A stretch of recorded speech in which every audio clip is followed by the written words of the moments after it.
Life of Jesus, a devotional study by Melva Purkis.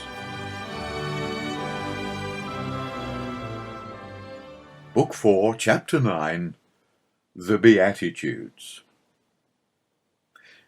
Having made his prayerful choice of the men who were destined to be rulers in the kingdom which he had come to manifest, Jesus took an early opportunity of instructing them in the principles of that kingdom. He led the 12 to the foothills, which look back over the gleaming lake of Galilee, and upon the villages which fringed its western shore. Reaching a large plateau among the heights, he sat down in their midst and taught them. It was not long before they were joined by the multitudes which had become such a familiar sight wherever he went. The discourse which followed, familiar to us as the Sermon on the Mount, is recorded most fully by Matthew. The greatest intellects of each generation have contributed their meditations upon its teaching, but no man has ever plumbed its depths or ascended to its heights. They are words which form the basis of all righteousness. They constitute the rock upon which all Christian endeavor is built. Jesus had come to demonstrate in his life the attributes of his Father. He had come to lift the faces of the sons of men towards the fountain of light and life, to call upon them to abandon their selfish grovelling in the darkness of human ambition, and willingly follow him into the cool, clear air of the Spirit, ever progressing towards the perfection embodied in the exhortation which is the climax of the discourse. Be ye therefore perfect, even as your Father which is in heaven is perfect. The teaching and precepts of Jesus expressed in the clear symmetry of the Sermon on the Mount are not abstract ideals, as beautiful as mountain peaks and as remote, to be preserved and worshipped in devotional hours and ignored in the hurly-burly of daily living. They form a working philosophy of life, which is the only road a disciple can tread. A steep and difficult road, truly, but one which Jesus himself was treading. Nor did he demand that his disciples should tread it alone. He reached out his hand and led them towards its summit. Jesus was teaching the 12 and the multitude of disciples who should follow them how to live on his high level. The whole discourse forms a portrait of the teacher himself. In it he reveals the secret of his life, showing his disciples the way he describes the fountain from which all his own actions sprang, disclosing a heart dedicated to his Father's will. It is as important as it is interesting to consider the general structure of this discourse. Broadly, it falls into 3 divisions. The first, which takes us to the 20th verse of the 5th chapter, illustrates the words, "Ye are and ye have," the basic character of the child of God. By far the largest section, continuing in the 14th verse of the 7th chapter, deals with the outward manifestation of that basic character in the vicissitudes of life, the actions which are the inevitable outcome of the spiritual condition, and do not have their motives as the Pharisees to be seen of men. It is here that the 12 are repeatedly reminded of the distinction between the justice of the Mosaic law, which required obedience to the letter, and the love of the law Christ was giving them, which demanded a responsive obedience to the Spirit of grace. Finally, there follows a warning against the stumbling blocks and bypaths on the road to perfection, and a graphic parable which conveys far too vividly for complacency the fundamental importance of man's attitude to his precepts. From this broad analysis, it can readily be seen that the Beatitudes are the seed from which all the other aspects burst into radiant expression. The secret of the law of Christ does not lie in the disciple loving his enemies or in turning the other cheek. That is the natural expression of the blessed condition to which he calls them in his opening words. The man who is poor in spirit will not seek the mote in his brother's eye. He that truly mourns will not be guilty of the disfiguring deceptions of the fasting Pharisee. One who is pure in heart will have made those painful sacrifices which have deprived him of offending hands and feet and eyes. He who hungers and thirsts after righteousness will not be over-anxious to get his share of the lesser blessings of this life. As the general sermon submits to analysis, so it is possible to appreciate the symmetry of the Beatitudes themselves. The first great need of the spiritual man is poverty of spirit. From that we are able to advance along clearly defined paths towards perfection. We see the death and then the burial of self-righteousness. The blessing of meekness takes its place. Meekness prepares the heart for the flowing in of spiritual life by hunger and thirst after righteousness. Consciousness of divine gifts gives birth to a profound sense of gratitude for mercies received, a gratitude which can only be satisfied by a responsive mercy to our fellows. Purity increases with the exclusion of all that is foreign to a true reception of spiritual experience. With a singleness of desire and purpose, conflicts of loyalty cease, struggles of the flesh diminish, and the blessedness of peace fills the disciple's heart. Righteousness has ever been at enmity with evil. The more advanced our spiritual life, the more bitter will be the assaults of the powers of darkness, and the more comfort will be found in the final beatitude, "Blessed are they which are persecuted for righteousness' sake." But these fundamental truths, which sum up all that Jesus has to say about discipleship, demand more than a cursory reference. To understand them and attempt to apply them is to be numbered among those who forsook all and followed him. The word blessed, which runs through the Beatitudes, stands not for passing joy, but for a continuing condition of the heart. Blessed are indicates an inner experience, something not controlled by circumstance or regulated by environment, a state of heart, not of life.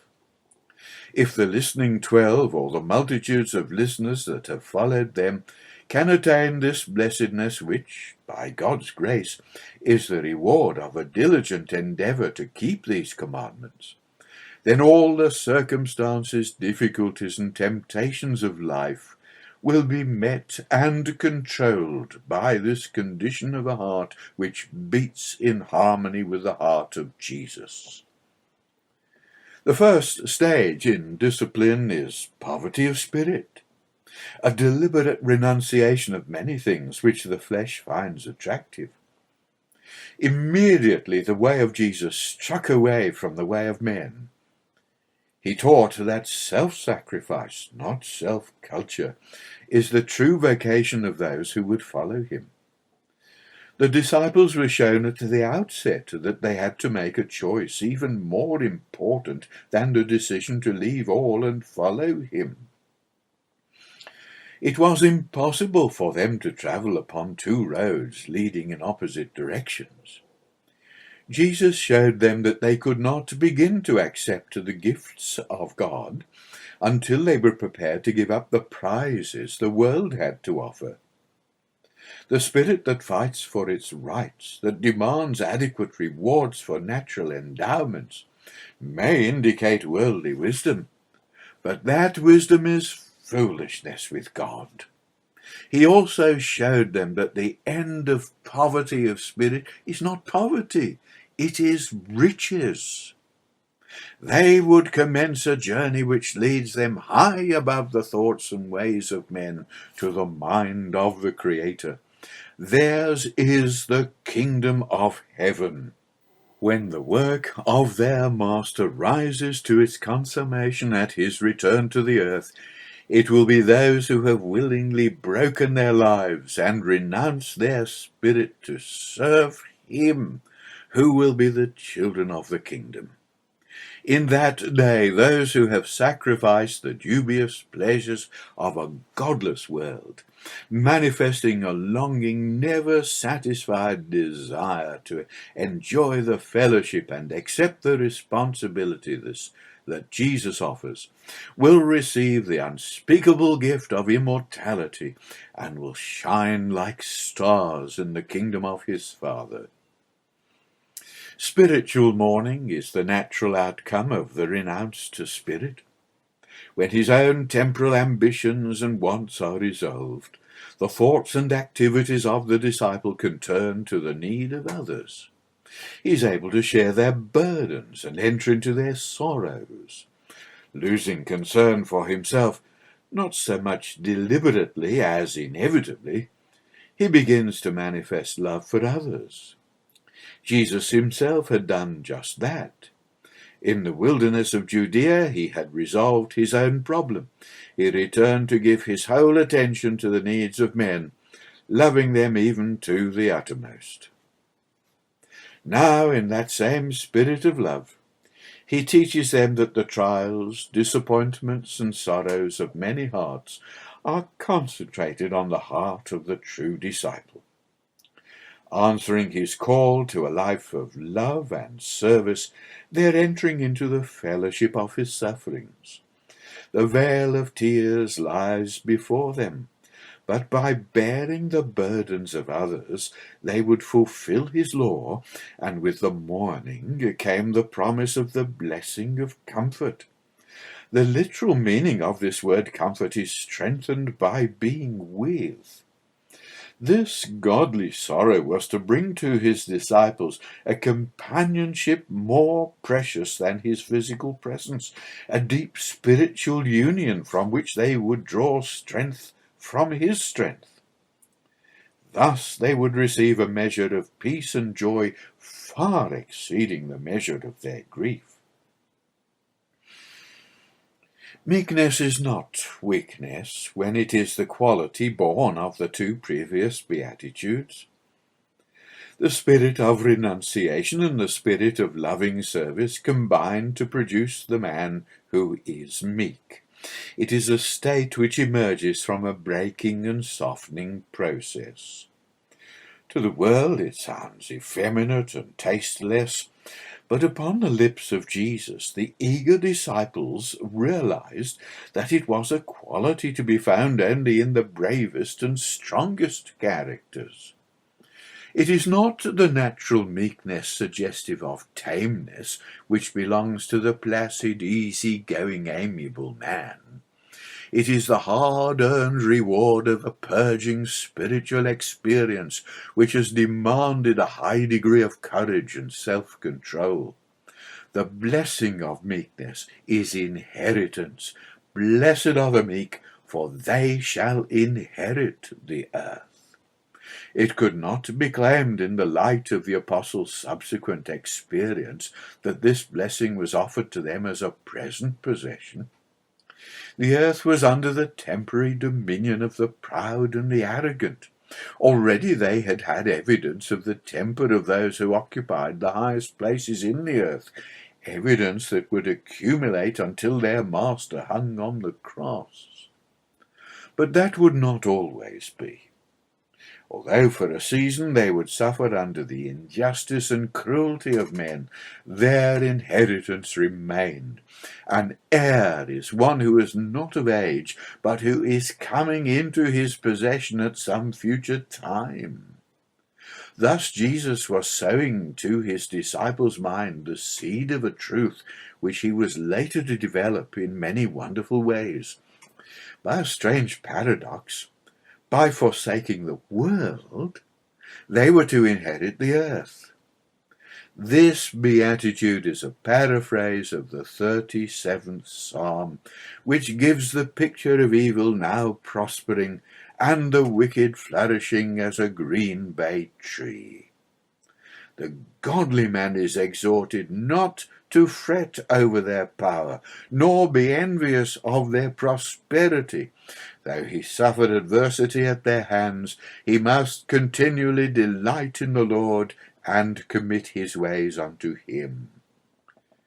The day will come when evildoers shall be cut off, and the meek shall inherit the earth, and shall delight themselves in the abundance of peace. Although the final reward of the meek will wait upon the return to the earth of their Lord, the disciples would have lost the spirit of their Master's words had they ignored the present spiritual compensations that they would enjoy as they strove to follow him.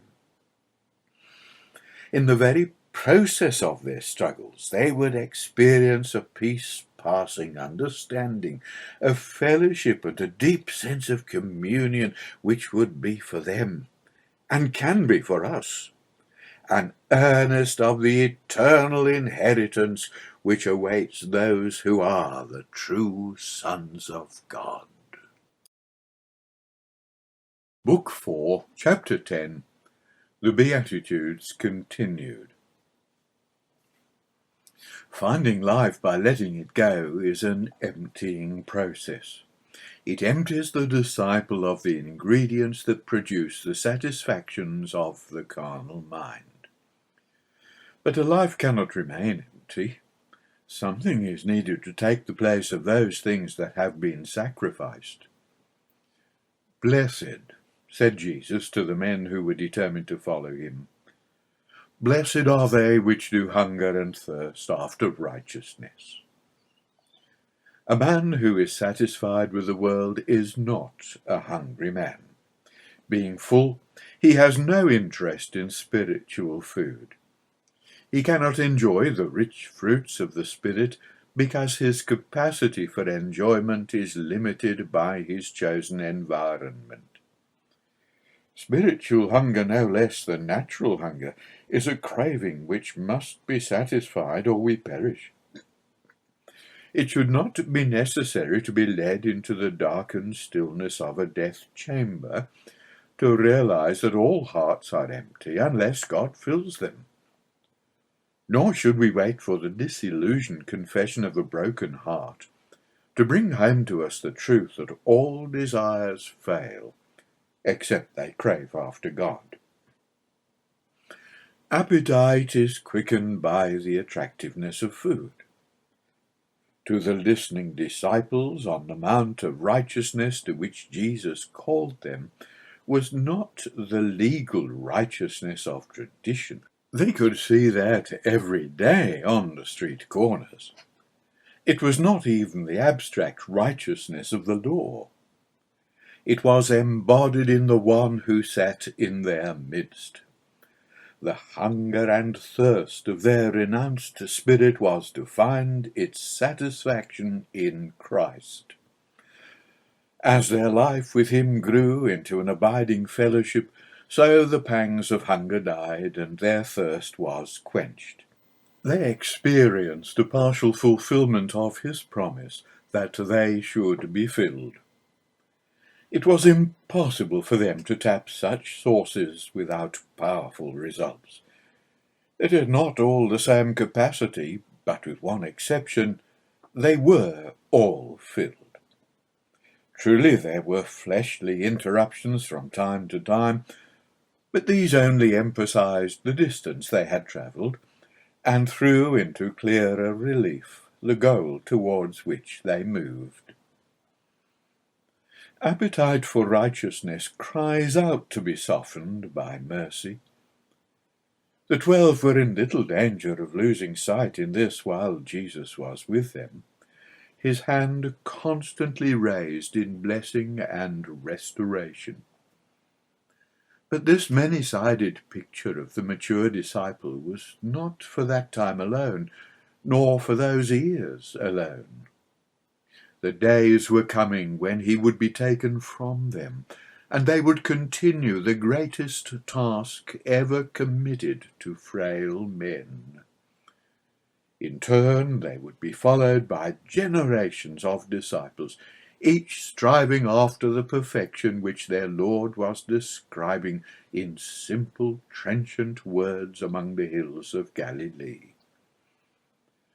Without the constant lesson of Christ's example, there is a very real possibility of the heart hardening under a passion for righteousness. Rigorous self-discipline can lead to a disturbingly harsh attitude towards the feelings of others. There are few things more unlovely than the righteousness of the Pharisees of each generation. There is nothing more inspiring than righteousness matured by mercy and sympathy. Understanding of the love of God is the birthplace of a responsive love in the disciple's heart. It is responsive because it must find expression. It can no more be confined to its birthplace than the delicate loveliness of the rose can be confined within its bud. It has to burst out into fragrance and beauty, bringing charm to all those who come within its influence. Such was the life of Jesus. Such was the character he desired of those he had chosen to be with him. The first indication of the presence of this responding love is an intense desire to serve, to do something in the service of him who has done so much for us. Love for God can only find adequate expression in love for our brethren. Mercy is one of the precious fruits of love. Saddened and depressed by the burden of some sin or weakness, we sink to our knees in confession and plead for forgiveness. What words can describe the sense of relief, the subdued exultation, the peace which fills our being as we leave our burden with the Lord and experience the grace of forgiveness? The fullness and beauty of that forgiveness is the measure of God's love for us. We cannot give like God, but we can try to forgive like him. We can only begin to achieve it by loving our fellows and having a sincere zeal for their spiritual welfare. As long as we love, we shall be able to forgive. Compelling and exacting as is the picture Jesus has so far drawn, it is not yet complete. He turned his disciples' attention now from the circumference to the centre. Blessed are the pure in heart, for they shall see God. Unless their heart was pure, their life could not be, however much their action seemed to suggest that it was. The natural heart, untouched by God's grace, is deceitful above all things and desperately wicked. That is a truth of which everyone has had personal experience. How is it possible to transform naturally wicked and deceitful hearts to the purity demanded by Christ and blessed with the vision of God? A large part of the answer lies in the steps of renunciation, of penitence and intercession, of meekness, of spiritual longing, and of mercy that have already been taken. To have proceeded so far makes this goal nearer, and the desire for it greater. We may hope for success as we concentrate all our powers and affections on him who is absolutely and eternally pure. Purity of heart is more than the spiritual counterpart of the seventh commandment. It is not the exclusion of one form of grossness, but of all. The origin of the word is unmixed. Gold is only pure when there are no alloys left. The heart cannot be pure if its own private interests are mixed with its loyalty to God. The full beauty of the reward of purity in the vision of God is reserved for the day of glory. But blessed is he who, even in the day of weakness, so surrenders his heart to his refining discipline, that for 1 or 2 moments in a lifetime he has felt something near to it. Moments of highest aspiration when all thoughts of self have gone, and he is conscious only of the presence and power of the Father. To Jesus this must have been an abiding possession. To his disciples it can only be a rare and passing moment of sublime devotion. But it holds within it the promise of eternity. Jesus showed his disciples that the effectiveness of their work for him would be based upon the effectiveness of his work in them. As peacemakers, they would be disciples who had travelled some distance along the road that led to the fullness of the stature of their Lord. A true peacemaker is far more than a composer of quarrels.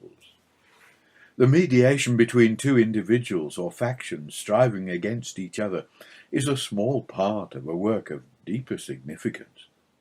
There is nothing negative about it. It is a glorious creative work. It is peace-making. We cannot make peace by avoiding action or adopting a peace-at-any-price policy. Like every virtue, peace has its counterfeits. And an attitude which will allow vice to go unchecked and unattended wounds to fester is a shameful disguise. The peacemaker is not the man who betrays the selfish geniality of a comfortable Christian. Before the disciple can go forth as a peacemaker into the striving world, his own restless spirit must be quietened in the presence of God, and his own inward strifes must be stilled by the peace which is the precious gift of his Master. When that is attained, he will carry with him the blessings of peace. His presence will shed a fragrance and impart strength into the lives of all those with whom he comes in contact. Such men and women shall be called the children of God. The 12, living with him amid the sunlit hills and shining lake, realized what he meant as he unfolded his precept in gracious words and deeds. They saw one who will one day speak peace to the nations, bringing peace into the hearts of simple people as he revealed to them a Father of infinite love and compassion. He makes peacemakers of his disciples by giving them his peace. The disciples' character is now complete. It has emerged strong and compelling. But the world will not find it attractive. Jesus took an early opportunity of emphasizing what most of the men surrounding him had already seen. It is a mistake to think that one who exhibits the qualities called forth by Jesus will spontaneously draw men to him. They will live to see how grave an error that can be as they watch the net closing around their Lord, and later when, taking up his work, they feel the full impact of men's hatred and cruelty.